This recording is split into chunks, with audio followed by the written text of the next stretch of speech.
G'day, I'm Brett. Defender wagon owners will know that the rear door stay is very poor at keeping the door open, especially on anything other than a level surface.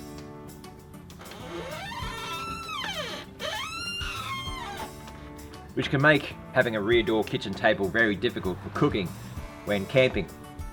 That's why I'm upgrading to a Mulgo Gas Strut kit, with a Gas Strut being far superior. Let's take a look at the kit. The kit contains everything you'll need, such as a replacement bracket, a new bracket, and the componentry for the Gas Strut.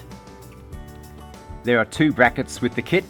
One replaces the whole door stay, the other mounting out here with the Gas Strut fitting in between.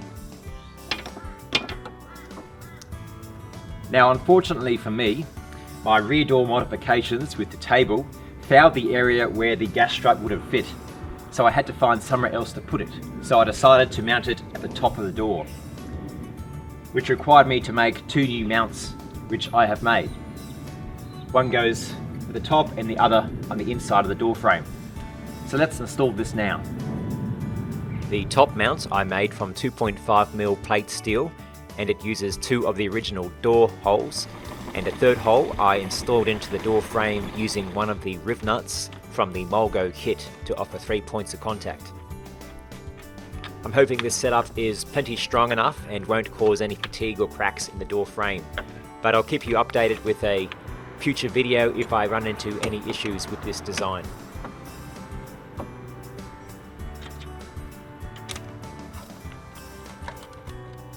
The strut mount simply bolts onto my bracket. The second bracket mounts up into two riv nuts I took from the kit and 4 screws. So I'm hoping that should be plenty strong to support the strut. The inner mount was made from 4mm aluminium angle, as it was just a piece of scrap I had available to me. And I mounted that with riv nuts into a aluminium plate that I have at the back, and 4 self-tapping screws which mount into the bodywork, which should give me sufficient strength to support the strut's opening and closing. Number 4. And now I install the Gas Strut. Just clip straight on.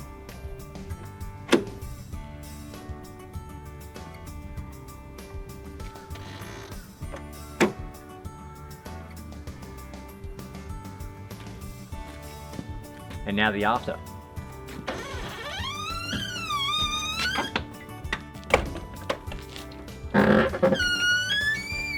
The strut closes in against the door with just a couple millimeters of clearance.